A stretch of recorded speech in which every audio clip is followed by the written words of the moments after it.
Instagram too. This is like one of my pet peeves about the streaming. Why can't they just automatically go live? Like, Yeah. hello. Let me take this off here. Hi, Doyen. Hi. Hey, everybody. Welcome to Fran and Friends podcast.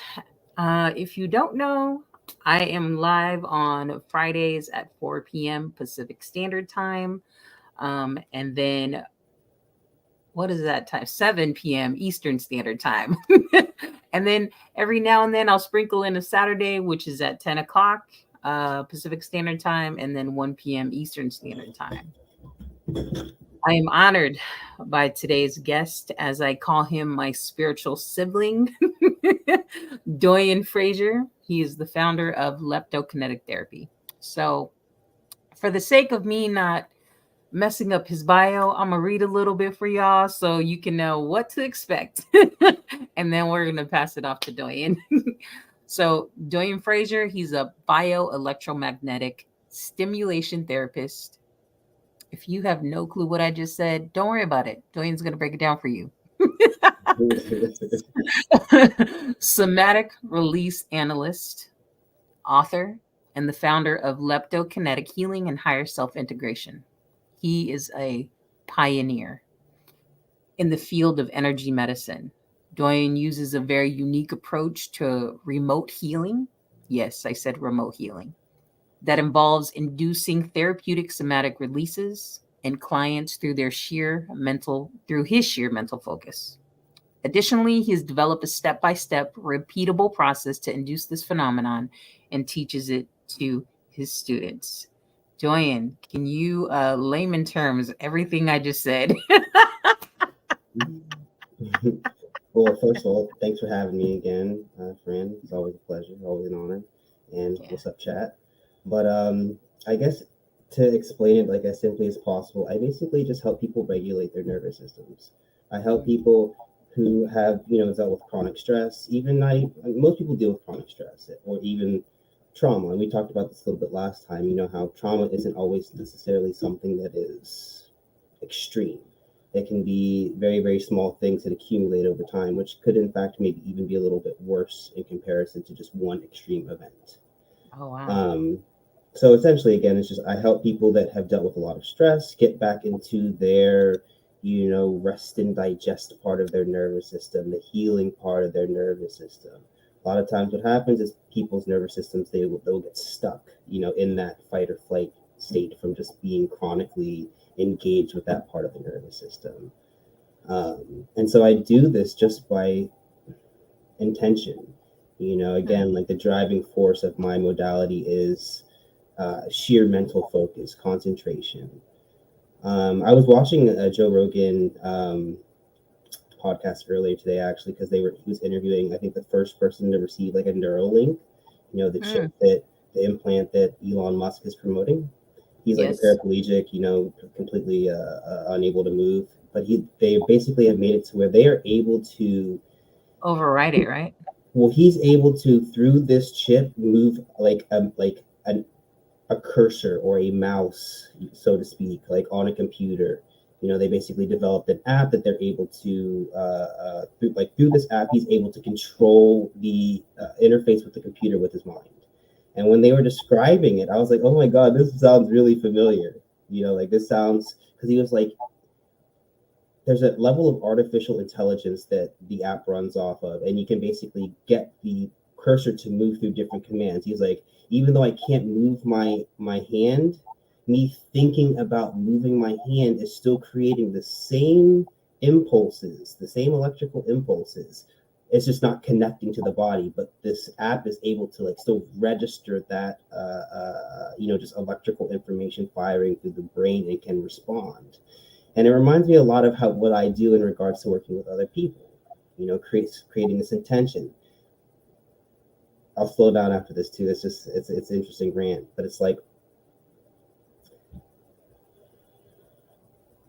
there will be times people say, how do you do this? And I'm like, well, I just do. It's kind of like how you just move your arm, you move your leg. It's an intention. You just command it. You know what I mean? And I just thought that that was a really interesting kind of analogy to like what I do. You know, it's fascinating the technologies they're coming up with nowadays. Scary a little bit. Do you think that the introduction of this chip is something that, I mean, because you do it in your practice. Hmm.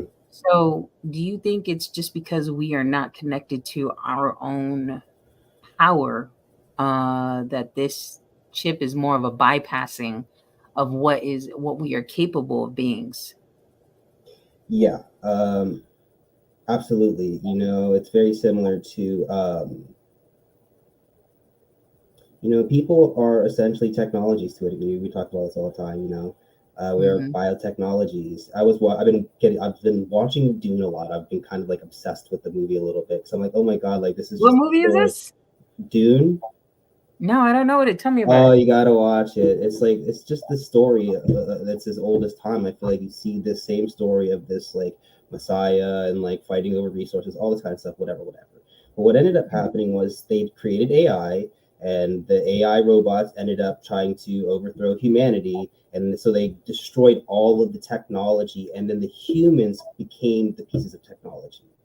You know what I mean? Mm. Like there's a certain class of humans that can like calculate numbers super, you know, efficiently, and just like things like that. You know, like that's how it was for a long time. You know, like the mind, the body were used as the technology, as opposed to Mm. outsourcing it to something external.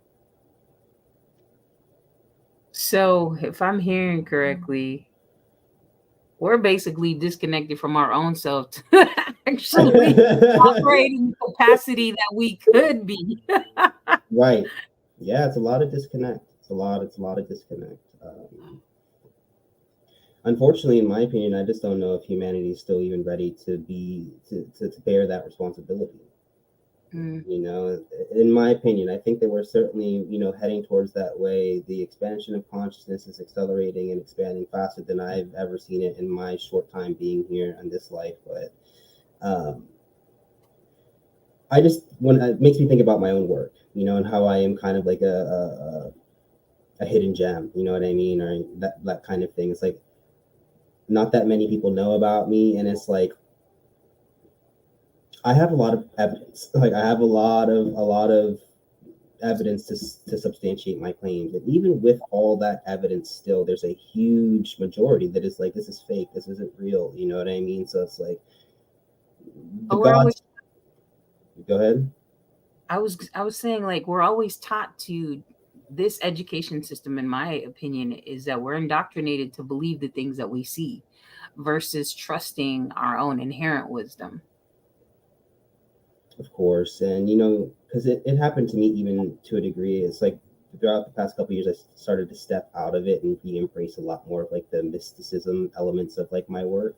Because you know, when I was going to school to be formally trained for, you know, biology and neuropsych, you just get indoctrinated. You know, like you just are just beat down over and over that it's like we need data, we need to be able to substantiate these claims, otherwise it's just conjecture, otherwise it means nothing. But one of the beautiful things that I took from school still was my first, you know, I think we might have talked about this briefly before, but it's an important lesson, which was in my biology one class. My teacher used to always be like, look, as scientists, as people being formally trained to become scientists, the most important thing to recognize is that the only thing that we know is what the data supports. And if that data changes significantly, if it's a statistical significant change that is observed, then our understanding has to change. But Mm. the overall message was still we know nothing. And to we know nothing, but to like embrace that as well and not be so like just like rooted in kind of this rigidity. You know what I mean? So that's something I still always took from some of the, you know, some of my western trainings. Okay. There's something that you mentioned earlier, that, like, the impact of trauma on us in a big way is can be less significant than something that occurs, uh, to us in more smaller scales at a consistent rate. Could you give us some ideas of what those smaller things are? Sure.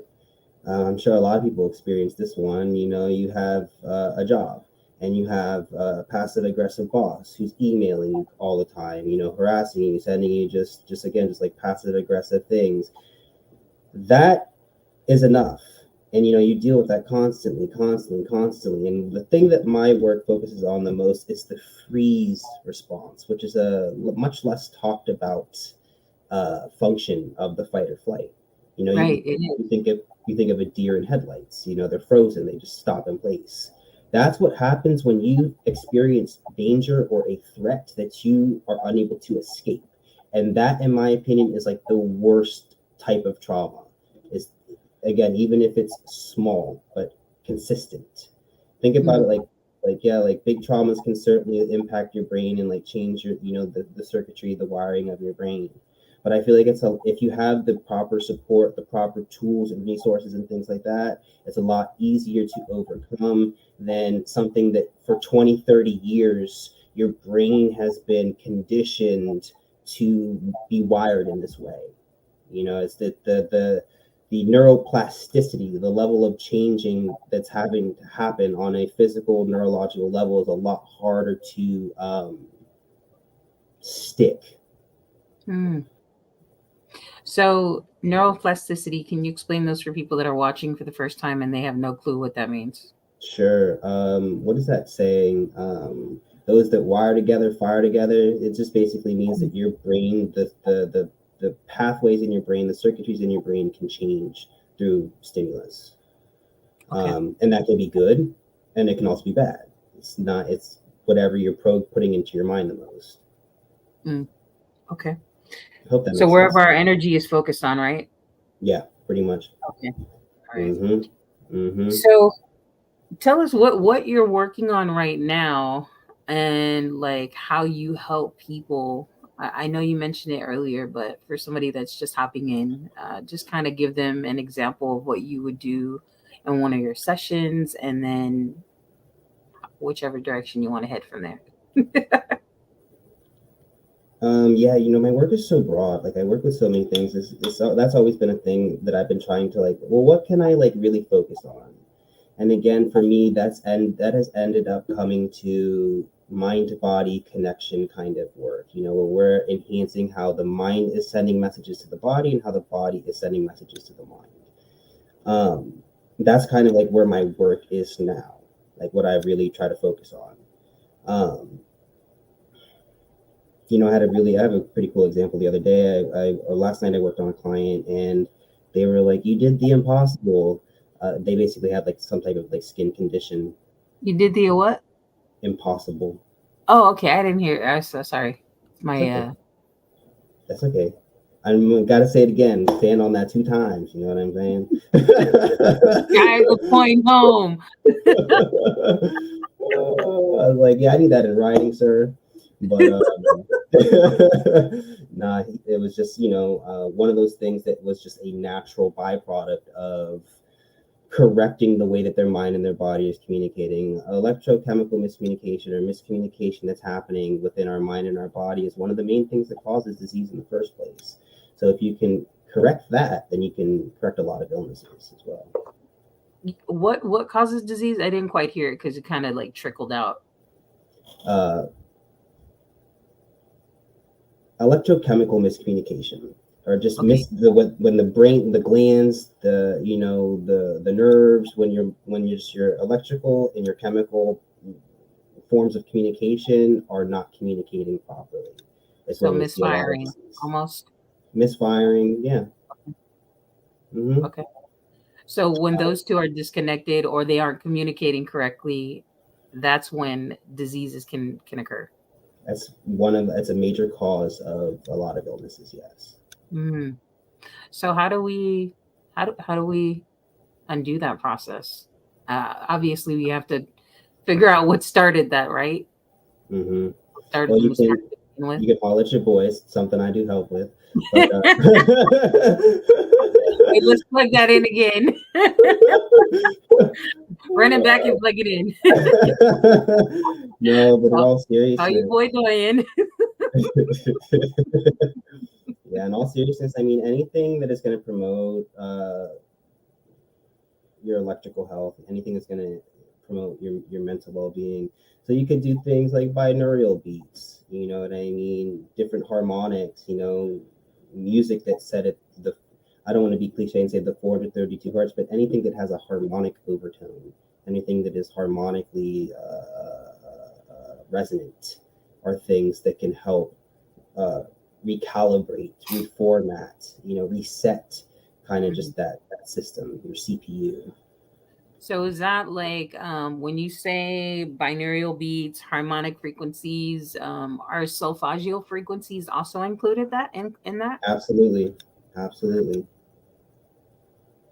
Oh, I have somebody that, hey Michael, I have a question for you or a statement. This is Michael, who I said I wanted to introduce you to. And he just Love that. humans find it easier to lead than lead themselves. Healing and releasing the layers is not for the faint of heart. Gifts have been manipulated and used to control through disbelief. Okay, so he's making a statement. He's And not wrong. He's not wrong. It's not easy work. It's a lot of work, you know, and you have to really be dedicated and have the discipline and the will to, you know, just be committed to that. It's not easy. I will say I had a session with Michael this morning, writing a forgiveness letter. Oh, nice. Allegedly, I was writing forgiveness. And I will tell you that I was really venting my shit about what I felt about the situation, Hmm. not really digging into the crux. And then when he helped me to reform what it was I was feeling, I resonated with it. And oh my God, I started to cry again, because these are things that I thought I released. Like And Michael's saying, there's layers. There are yeah, layers, many, many, many layers. I'm always saying that we are born to die. This ain't ever over. The healing ain't ever over. It's constant. You know, we're in our energy body's in a constant state of fluctuation. You know. I was also sharing too, like this, how we talk about this work of, oh my God, you did the work, great job. Okay, you do the work. And then you come back and say how you felt about it, and if you still have the same opinion after going through that for however long. And that's the So, thing that's tough too, though. Sorry to interrupt you. Like that's a oh tough. no, you're not interrupting conversation, bro.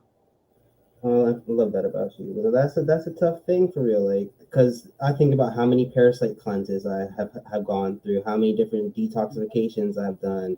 You know how the foot long worms that I've passed, the, like just like shit like that. Excuse me. You know just that type of thing. And uh, you think that you're done. Like you like I have put my time in. Like I have put in work and it don't stop. It's that's the thing about anything outside of the Western system of instant gratification and treating, you know, just symptoms, is when you're dealing with the root cause of thing. It's annual. That's every couple of months. You know, it's constant maintenance. Yeah, God. So, like when you have clients come and visit you, to do the work for them, I mean, I'm assuming that they come with the mindset of like, yes, after I'm done with these 3 sessions, no more. I've already dealt with that demon, and Hmm. Hmm. and then what is your prescription, so to speak, for them when they do find themselves back in your office? Well, it depends on exactly what they have going on. If it's something that's like chronic, you know, if it's a chronic illness, then that's something that I'm probably going to recommend doing like 16 to 18 sessions weekly, some maybe twice a week. I Mm, try to base some like in regards to like something like that, I try to base my just the way that I'm trying to move forward with that person in the terms of like the consistency of their sessions. I try to base it on acupuncture, like clinically approved treatments that they use acupuncture for. And on most recommended treatments with acupuncture for something chronic is, you know, about 12 to 16 sessions in pretty short successions, you know. If it's somebody that's not that, like, that doesn't have something chronic like that, I might recommend something once a month, you know what I mean? Maybe every other week, you know, again, depending on what they have going on. Ideally, I would like to see a healthy client once a month, ideally. And Okay. a lot of my clients also don't come to me expecting me to fix them. Okay. Um, Again, like, you know, my work is very obscure, so people that usually find me are pretty obscure themselves. And just with that being said, it's a two-way street. You know what I mean? I'm just a facilitator. I am just holding space. I might be surgically plugging some things, moving some things, doing some very specific things, but it's a two-way thing for sure. You know, I always try to, like, even when people are like, "Oh, you helped me," I'm always trying to be like, "No, that was you." You know what I mean? I think that's a very important, like, ethic to have as a practitioner.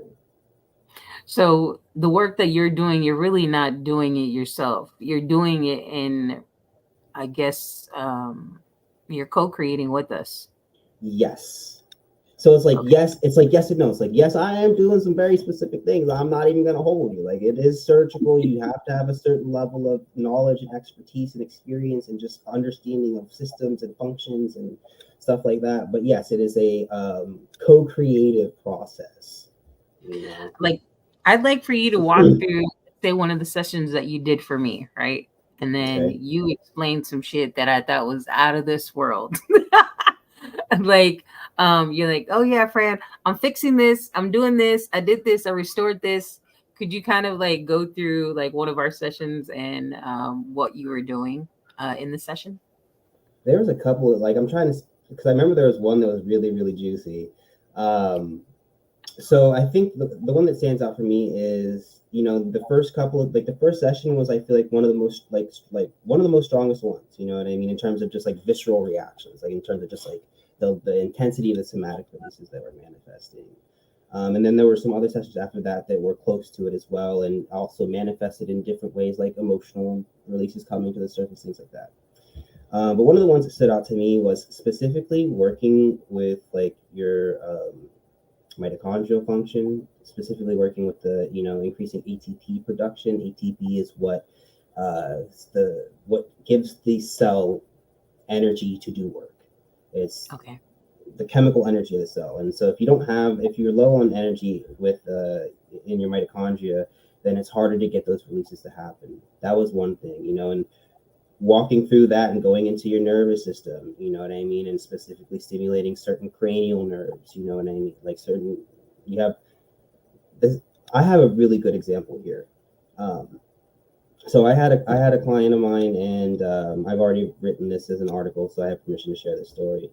Just want to make sure Okay. we're covering all our ethics here, right? Okay. Okay. Okay. Um, uh, they were like, hey, you know, I went and I got what is it called, Botox, because they have like that jaw. What is it? TJM, TCM, whatever it is, where your jaw basically like clenches really tight. You have a lot of just tension in your jaw. Okay. And so I was like, okay. And so he had historically had really good reactions. So I kind of went through the normal process of, you know, working with the heart chakra and then going into the, you know, the brain stem and more in the nervous system and things like that. Nothing was happening. Nothing was happening. And so I was like, well, why don't we? This thing just popped into my brain. It was what is the chemical? It's called God, it's gonna kill me that I can't remember the name of this neurotransmitter. It's a specific neurotransmitter that has to do with releasing like muscle contractions. Okay. Um, and Botox, what I came to find out, it inhibits that neurotransmitter and its receivers and stuff like that. And so as Okay. soon as I started to work with that with that anatomy, he started having a whole bunch of releases and stuff like that. Wow. Mm-hmm. Wow. Mm-hmm. Wow. What is that? That's That's amazing. gonna just bother me until the end of this. I swear to you. You can come back and chill with this. I know you do more than leptokinetic. Could you share with us the other things that you do to work with people as well? So again, a lot of different things, right? I do a lot of activation stuff, and I feel like all of my stuff really falls under this umbrella of leptokinesis, leptokinetic therapy. I am formally trained in medical Reiki. Took a 2 year, 200 hour, master teacher course, which was an incredible experience, unheard of in the energy healing world. Very fortunate. So I guess what I ended up doing was, because I started to get people to move without touching them, I was like, I just started studying all these different healing modalities and testing them. Like, let's try this chakra system. Let's try this energy anatomy out. Like, let's stimulate these anatomies and see what happens. And I stumbled upon something called Chelantic science. And Chelantic science is essentially like ascension mechanics. It teaches how to gain access to our divine totality. It has a lot to do with, it would be comparable to like stuff they would do in mystery schools where they're doing kundalini activations, where they're, doing like that type of Oh, thing. this sounds like some shit that we see it on The Last Airbender.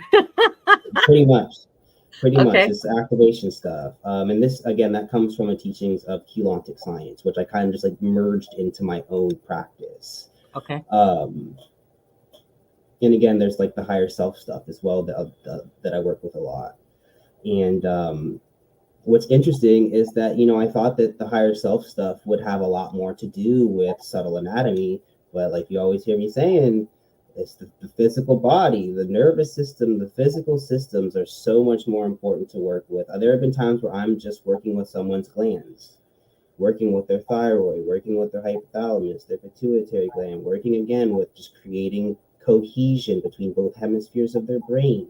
And that will cause full-blown activation, full-blown higher self-integration. What I've noticed is the more that you clean up that connection between their mind and their body, the more that you create more just harmonic cohesivity within the brain. The waves are firing in a way that is cohesive, with each other. The more that you do that, the more you clean up the connection to their higher self. And the higher self still isn't something that I fully understand. Is it something that's multidimensional? Like, is it something? Is it like an element of our consciousness that we have access to in this body, but it exists in a higher frequency, higher dimension, whatever you want to call it? Or is it actually just an innate mechanism that's built into the body for some people, that can, like, I certainly feel this very strongly, that there's a genetic element in regards to the higher self process for people. I don't think that that's just something. Remember, we were saying earlier, I've developed a repeatable process to induce somatic releases. However, I have not developed, and maybe this is something Michael might be able to help us with. This might be a missing piece here, because there's like levels of like hypnosis, like gaining access to the altered states of consciousness. You know what I mean? Like through past life regression and things like that. I feel can also be a way to gain access to the higher self as well. I feel like it's a very similar thing. It's all brainwave stuff. Go ahead. Sorry. It's so interesting. It's so interesting that like it starts with our body first. Think about it And like this. If your body is unable to receive subtle psychic information, it can't do anything with it. That's what I have found. Like, that is like the most important part of my work. If their physical body, it's called transduction. Remember we talked about the speaking force. It's electromagnetic transduction. It's taking this piece of electromagnetic information, this piece of light, and turning this light into a chemical or electrical signal so that the body can do something with it. Wow. I know there's something else I was going to ask about. Because we were talking about Higher self stuff. Yeah, because talking about the ancient wisdom, I was watching. I don't know. I think it was something on Instagram. How there's coral reef in the South Pacific, and science itself could not help what was going on down there. I don't know exactly what was going on with the coral reef, but they said that they had to use the indigenous wisdom there to help restore what was occurring, because I don't think they knew if I was reading the article correctly, like there's certain fishes that would swim around the coral reef, and I think maybe because it was missing, that now those particular things can only be identified by the local people.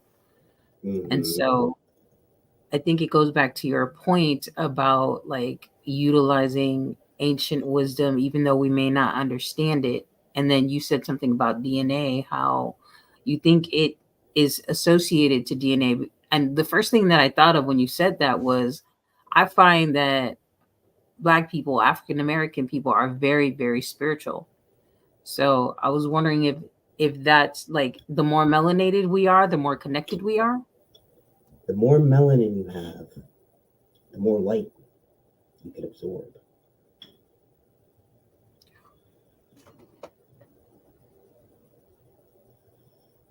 I just felt something there.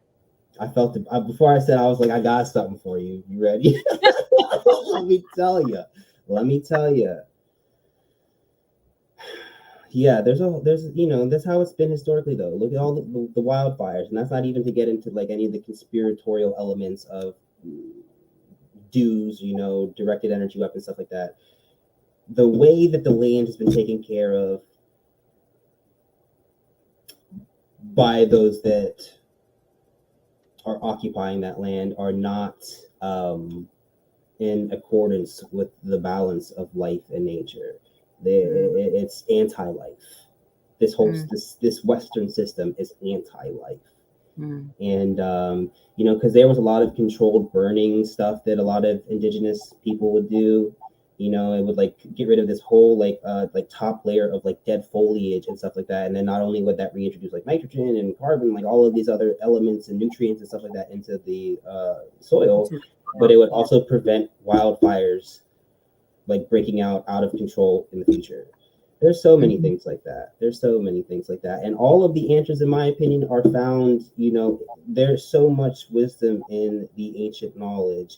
Even everything that has to do with allopathic medicine or Western medicine drugs, the knowledge was stolen. I don't want to say stolen, it was borrowed perhaps from a lot of indigenous cultures who understood how the You got plant it right the medicine. first time, D'Oyen. We ain't got to, Hey,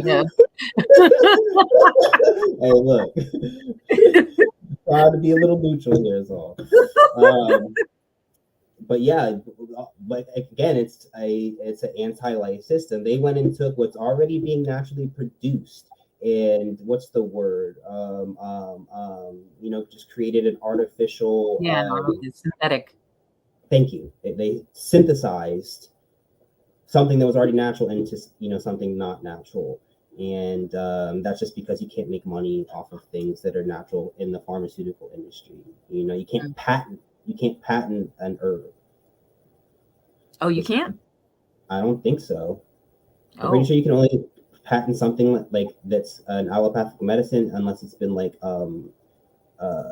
chemically altered. Like if it's just something that's natural, I mean, perhaps maybe like you have a certain process, you could patent that. But I'm pretty sure that that's like a big thing for pharmaceutical industries is getting the patent, and there's a lot of issues with getting patents on natural drugs.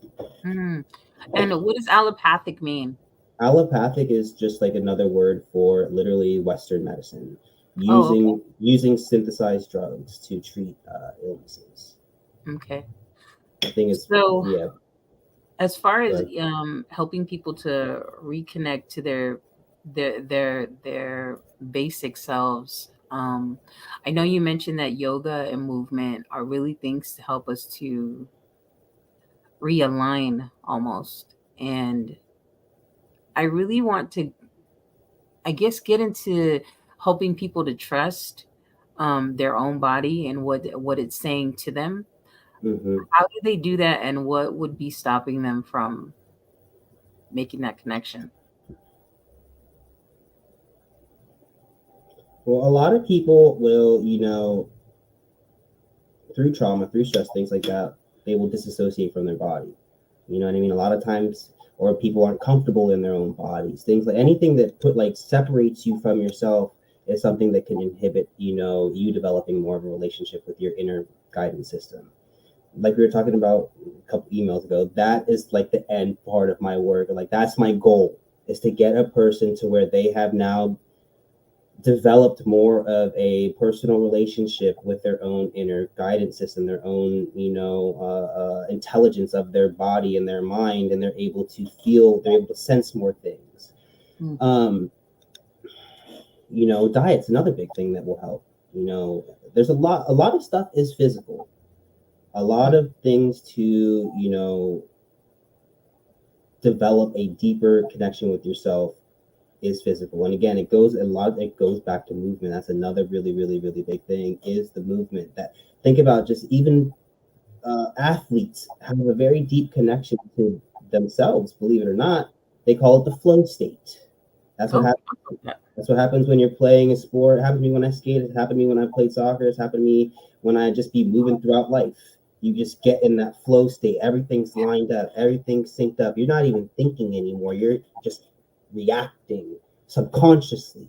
Anything to enhance your subconscious mind and your connection to your subconscious are things that will help you develop a deeper, connection to yourself. Things like meditation, you know what I mean? Things like hypnosis, things that can help people in their own without like seeing a practitioner, again, are things like dancing. But dancing is such a big one. It's such a big hip movement. And just think of, like, dancing is a very spiritual, it's a very powerful medicine. Something. I don't think people realize that that's a medicine. Like, can you explain to them how that movement is medicine for them, of dancing? Okay. For one, it's going to be releasing tension in your body. Like you're saying, those hips, like it's going to make you live longer for just that reason alone. Right? We can even do it in our chair. Yeah, other ways that it's going to heal you is, again, it's going to strengthen your mind and your body connection. Think of something similar to like hand-eye coordination. It's like you are strengthening how your mind and your body are connected through movement. You know what I mean? Through moving your body in a certain way, through gaining more control over your own body. Cardio. Again, there's like a lot of this stuff is so simple. Like that's where a lot of wisdom is found, is in the simplicity. You know what I mean? And again, the most important part is it strengthens how your mind and your body are connected. You're built to move. You stop doing what you're built to do, you start to get a little bit of dysfunction. Damn, you just dropped the nugget right there. So for every sedentary person, if that's a part of your work process, think about moving. I was just thinking about the basics of, damn, it is all a basic. We tend to externalize everything, like you said earlier, when everything really is connected. Like minding how grounding occurs, right? The shoe thing wasn't a thing that was introduced until, I don't know who brought up the shoe thing, but I know it was introduced by the white culture, the European Western culture. Shoes, just period. Yeah. Before I got yeah. on this call, I went outside barefoot, got a little ground on, absorbed some electrons. Right. And so share with people what that grounding is. What does that look like? What does it do for us? So grounding, in the way that we're referring to it, again, is something similar to what I help people with. It's something that you can also achieve going by, fresh sources of water. It's the absorption of ions and electrons, basically. The movement also generates energy in your body. It generates electricity. Piezoelectricity is what it's called. And one of the things that grounding will do the most is it will reduce your inflammation.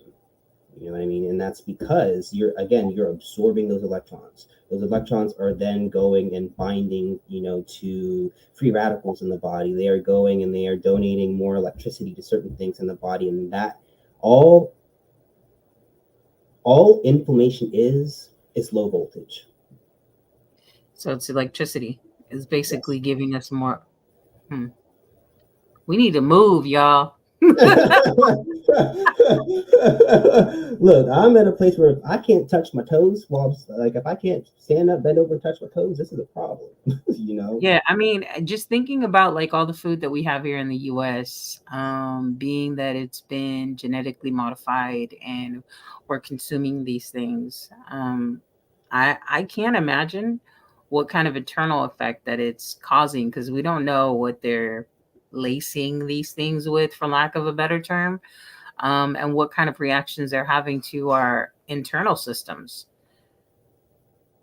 There's a little bit. One of the big things, because I'm gluten intolerant, um, You're what and intolerant? it's gluten. Oh, gluten. Okay. And, one of those things that causes gluten intolerance in the States is the glyphosate that glyphosate is a pesticide, Oh, and they spray the wheat with it. And that pesticide, which is what is the word? inhibitor. Carcinogen, a Oh, carcinogen. it's. Can you hear me? Yeah, I can hear Joanne, you you. froze. You froze. You froze. So you were saying that glyphosate is from a pesticide, and the pesticide is a carcinogen. Correct. And that can, do a lot of different things in terms of from digestion. It can, cause a lot of just diseases in the bowels. You know what I mean? Which I'm pretty sure. Again, it's like everybody's like, "You're a healer." I'm like, man, I'd be sick too. Okay, like I have Lyme disease, and so it's like when something gets when you have, and it's like I have been successfully treated of Lyme disease as well, but Mm. I deal with something called post Lyme syndrome, which like if I deal with a lot of stress or if I go against my diet, if I cheat too much against my diet, I'll feel it. Like I Mm. have a lot of joint pain and a lot of digestive issues. So it's like for me, it's like when you get to that level, it's like you have no choice but to be healthy or you will feel it. And that's just your life, in my opinion. Like God, because you wasn't gonna do it no other way. So the universe said, "Oh yeah, now you got to live like this." And I'm sure that there are, I'm sure that there are, I don't want to be too pessimistic. I'm sure that there are things, if they weren't suppressed, that could completely eradicate any illness that we experience. Um, It's so crazy because, like, America is a bread country. yeah, I know it's bad. I love bread though. It sucks. Nah, for real. I mean, that's why I got all this. Got it. That's all Yeah. bread, y'all.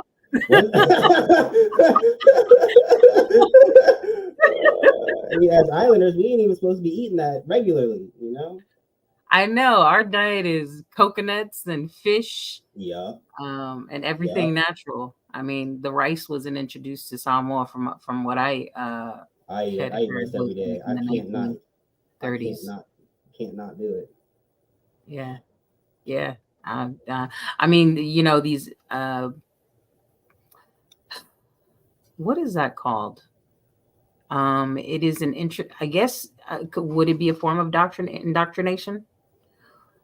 I mean, because Yeah, it's just like eating rice. introducing these things. No, introducing um like foreign food to a culture that never had it before. Uh-huh. There's a I don't know specific what do word. you There's call a that? specific word for it. I forget what it's called.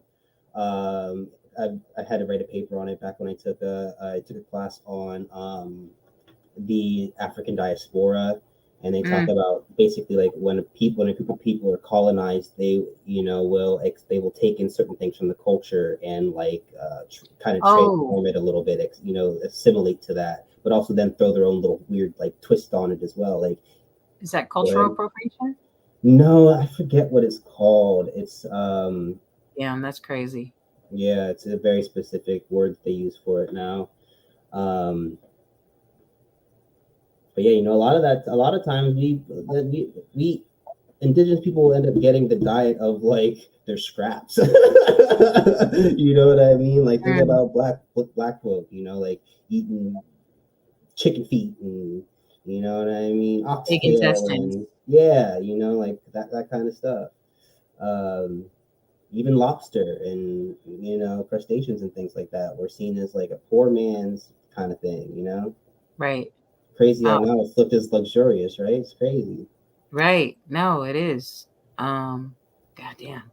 I love me some lobster though. Let me tell you. I was just thinking, like, damn, now I gotta go throw my shrimp away. No, no, no, no, no, no, no, no, no. Mm-mm. So we're getting into the last part of our session. Sure. Is there something that you want to leave the people with, out of everything that we've talked about? Maybe leave them a couple tips, as if you didn't already, because you dropped a whole bunch of gems.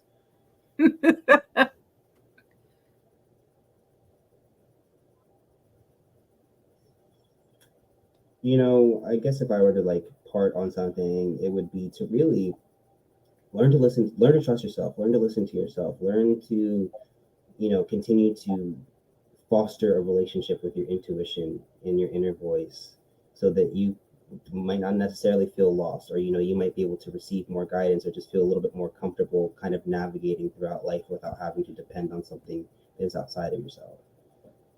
Trust yourself. I'm always for like trying to empower others and aid in creating like sovereignty, you know what I mean? Aim to create empowered people. Um, but like this is another kind of thing, is that, with that being said, everything isn't. Like there's a time and a place to receive help as well. And learning to discern between the two of when is this something that this is a me thing I really need to take care of, or I have the capacity to deal with myself, or when do I actually need some assistance from someone else, which is absolutely okay. There's nothing wrong with getting, having someone itch a scratch that you can't reach. You know what I mean? Yeah. Um, So listen to yourself and know when to ask for help. and I was going to say, acetylcholine is what Is that that what you're looking for? that was that neurotransmitter. Sorry, I had to get that out. That was gonna bother me. But yeah, in all seriousness though, recognizing that like you came here with a plan, recognizing that things aren't happening to you, they're happening for you. And when you can have that shift in perspective, it really makes life a lot more tolerable. Mm. And be yourself. That's another thing. That my advice is, the highest vibration, the highest frequency you can be is you. You being authentically yourself is the highest frequency that you could be, the highest vibe. Repressing your emotions and just trying to be overtly loving, or all that kind of stuff. It ain't real. And be real. Y'all heard it. Be authentically you. And if you don't really know how to be authentic, why don't you start with writing yourself a letter with apologizing for not being yourself? And with that said, D'Oyen, thank you for those words of wisdom.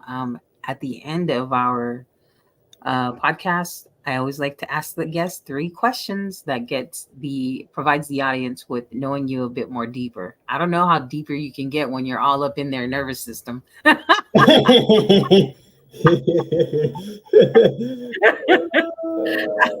Talk about getting on their nerves. Damn, I'm on a roll today. Yeah, you're killing it. All right, give me 3 numbers, D'Oyen, 1 through 95, and then I will ask you questions in the order you gave them to me. 22, 33, 47. Okay, so 22 is, what do people misunderstand most about you?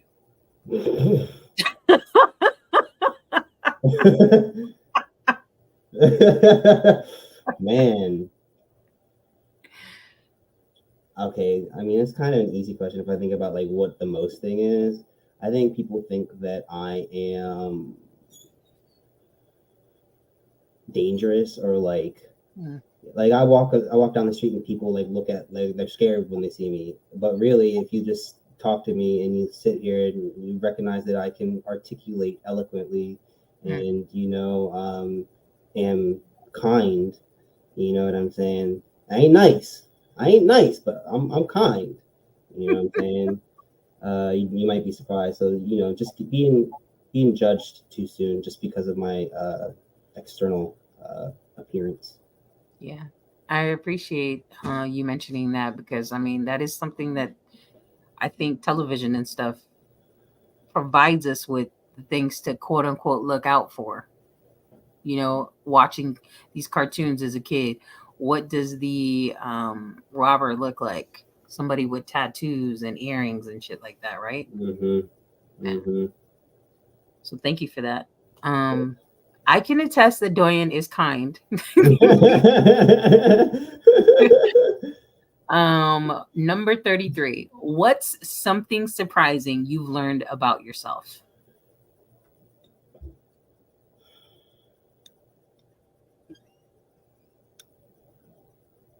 Wow.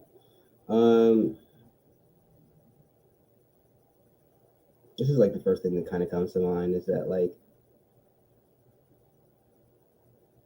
one of the things that surprised me the most that something I've learned about myself recently is that like, wow, my boy, you've been dealt some trauma, and I say that because as a practitioner, as a person that's fairly self-aware and tries to do a lot of inner work, subconscious work, shadow work, I've processed quite a bit of my my darkness and some of my more undesirable outcomes in life, and you go through that and you come out of it with a purpose and lighter and able to navigate much easier throughout the world, and then you get dealt with an even worse trauma that you could have never imagined, like you could have never imagined experiencing something more painful than one of the most painful experiences you've already gone through in your life. So just like learning through that, it showed me that there's still actually like a lot of unhealed stuff that I'm still actively, trying to reprogram. Like you said, Doyen, it is a process, right? We think that we got this first layer of this effect of the trauma, and then as we pull that one apart, here goes another layer that we didn't realize, Yep. some subconscious shit, and it's like, oh, yay. And it was just surprising to me personally because like I'm a practitioner, like this is my life, like this is what I do all the time and apply it to myself. So just to be able to be like, wait, hold a minute, Say that last part. I didn't quite hear it. What I was saying is, when you just when this is your life and this is everything that encompasses your world and you apply it to your own life, and you just basically something happens, you sit back and say, whoa, like there's still quite a bit of work to go, but it's just you think again because you've done the work that it's over, but it's just not. And like the depth of the depth and complexity of trauma that we experience is profound. Who created this shit? No. We tired. I'm tired. Damn it, I'm tired. I seen this Instagram post that said, black girls, this is your season of rest, and that is revolutionary. Man, y'all been carrying the team on your back for centuries at this point. Ain't nobody listening still. See? So number 47. What's your favorite quote?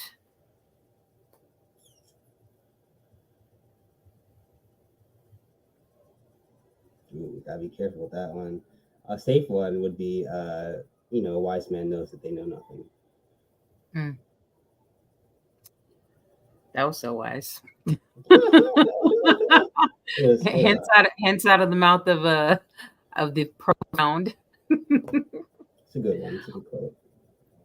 Doyen, we'll let people know where they can find you, and we'll be done with the show after that. Yeah, for sure. You can find me on Insta, TikTok. My handle's just Leptokinetic. You can also go to my website, somaticenergyrelease.com. And my YouTube is D'Oyen Frase or Vibrate to Activate. Those are my two handles on there. So hope to see Okay. y'all there. Well, thank you everybody for joining. Appreciate it. Doyen, you always know I appreciate your energy. You are my spiritual kin. All right, everybody, have a great Saturday. And thank you for joining Fran and Friends.